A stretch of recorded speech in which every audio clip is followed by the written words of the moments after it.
The active supply of Bitcoin is at record lows currently, and it's not just Bitcoin. It's Ethereum as well. You heard it here, folks. That is right. Bitcoin and Ethereum are at the lowest active movements ever recorded in their token history. So Bitcoin, over the past year, only about 30% of all Bitcoin in circulation have been moved, either from a wallet to a DApp or from a wallet to a wallet, or just any movement in general. And for Ethereum, only 39% of the total Ethereum supply has been moved at all. If it's not moved, it's just sitting in the same wallet as it was originally put in. For reference, in 2017, the peak movement of all of these coins, Bitcoin and Ethereum, Bitcoin, 59% of the total supply of Bitcoin was moved sometime in like 2016, 2017, within that year span. Same thing for Ethereum. In Ethereum, 86% of all ETH in circulation was moved sometime between that year of 2016 and 2017. The overall trends are showing that movement is down, coins are being held longer, but why is this happening and what does this mean for the average investor like you and I? Now, there are a couple of reasons why this hodling of Bitcoin and Ethereum might be happening.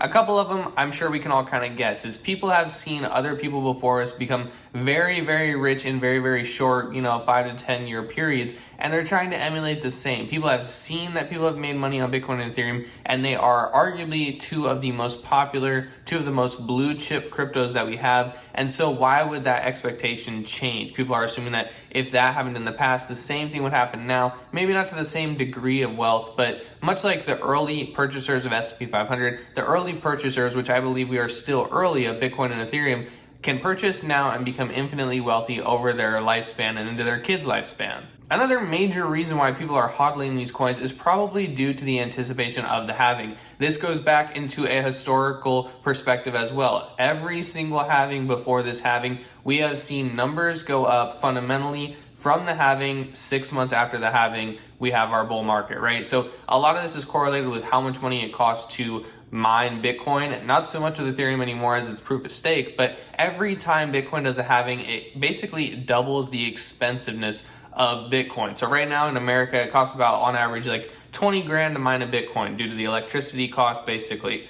From there, as the Bitcoin reward is going to have next year in 2024, I would arguably expect Bitcoin to be worth a fair value of $40,000. So people are seeing this anticipation of what the halving has done for previous prices of Bitcoin and Ethereum. Ethereum probably due to Bitcoin, but they're expecting the same thing to happen this time around. Why would it be any different?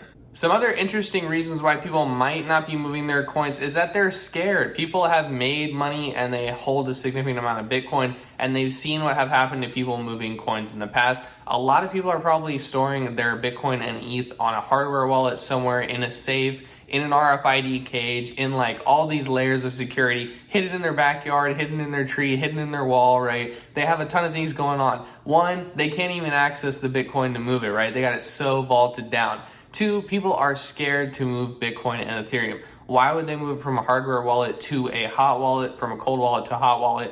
Unless they're actively trying to use that Bitcoin. I feel like a lot of the Bitcoin OGs or a lot of Bitcoin investors are not really into DeFi lending, taking loans against their Bitcoin. There's not this whole community. The Bitcoin people are mostly interested in like long-term hodl, crypto, Bitcoin store of value narratives. Now, the OG ETH holders and even people who recently purchased ETH, like my ETH, I would never lend that out. I would never want to risk the ETH that I own in order to make a little bit of yield. I will never stake my ETH actually. So there's a lot of reasons why people are holding these coins. I hold my ETH and I'm never going to do anything with it. So why would other people do differently? I feel like if people are really interested in like DeFi loans and DeFi lending and trading and all these things, they migrate into altcoins. The Bitcoin and the Ethereum community are not as big on this, I don't feel like. I feel like the altcoin population is more into the DeFi investment strategies and the DeFi strategies of like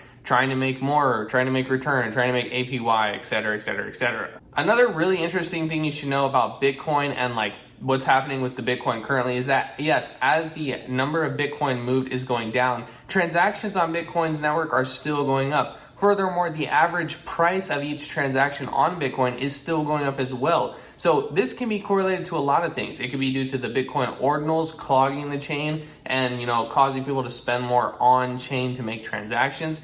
It can be caused by, you know, very, very wealthy Bitcoin people doing things on chain that they can afford and other people really can't, because Bitcoin does have lower transaction per second. You know, it makes it a little bit hard to transact. There's got to be some reasons why transactions are up. Certain people are deciding to use Bitcoin for more purposes, but they're willing to pay a little bit more price compared to all of us who are just kind of holding on and not really interested in what's going on. This really interesting dynamic of hodled Bitcoin going up, movement of Bitcoin going down, but transactions on the network going up, I think it shows that there is more desirability for some of these like L2 or like Lightning Network aspects on Bitcoin's chain, especially like ordinals. The very wealthy people using ordinals can use it much easier than like you and I, right?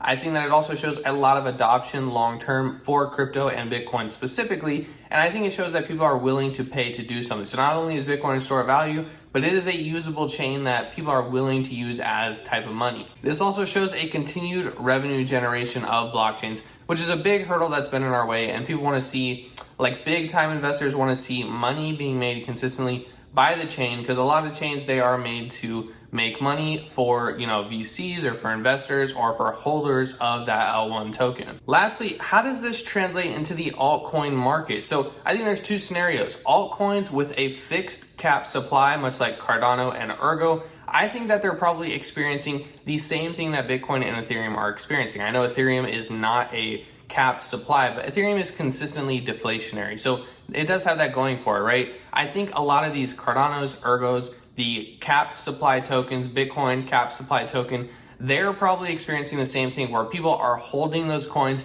and expecting Bitcoin to spark the halving, spark the next bull run, and then Ethereum will go up, Cardano will go up, Ergo will go up. I think this is the expectation around coins with capped supply. Now, coins with an inflationary supply, I think this might be affected a little bit differently. I think it's probably harder for them to achieve the amount of hold pressure that Bitcoin and Ethereum are currently experiencing, because they're just a little bit smaller than the likes of like Bitcoin and Ethereum, and because they're printing that continuous inflation. So people are either going to have to continue to buy in these smaller altcoin communities, or they're going to have to stake and find a way to accumulate more coins as the inflation is going up. All of this information really shows a promising 2024 for Bitcoin and Ethereum especially, and we can see that you know, these assets are becoming more scarce on chain. I think there's going to be a point, obviously there's always a point where when price gets so high people start selling because, you know, you're crazy if you're not selling, but I don't think we're anywhere near that. I think a lot of people are held on to this 100K Bitcoin narrative, and then a lot of the OGs in crypto are really holding on to the multiple 100,000 or even the $1 million Bitcoin narrative. So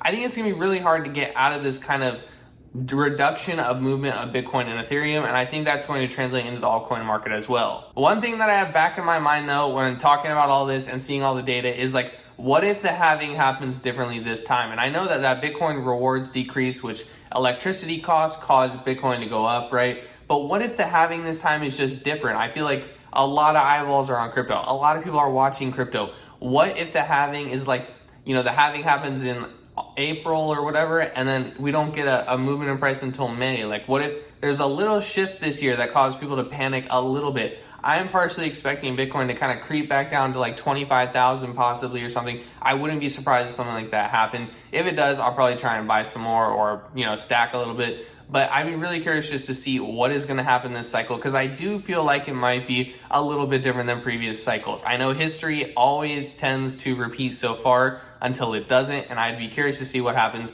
this time around. If we get Bitcoin and Ethereum spot ETFs in 2024, how do you think this is going to impact the overall movement of Bitcoin tokens? I mean, right now we have like huge indexes for things like the SP 500 or for, you know, the Magnificent Seven of like Apple, Nvidia, the FANG stocks, or like the QQQ. We have all these different things that you can invest in, and that makes things more liquid. Do you think large-scale ETFs of Bitcoin and Ethereum are going to make Bitcoin and Ethereum more liquid? Are more people going to be trading it, or is that going to further enhance the decrease of moved Bitcoin as people use it for retirement accounts and long-term holdings over like 10, 20, 30, 40 years, where they buy this in their 20s and 30s and they retire on it in their 50s and 60s? That would be a huge reduction in movement of supply. So I'm really curious to see how this kind of plays out, and I'm very curious to hear what you think about it. All right. Other than that, we will see you in the next video. Keep stacking, and we'll see you in the next one.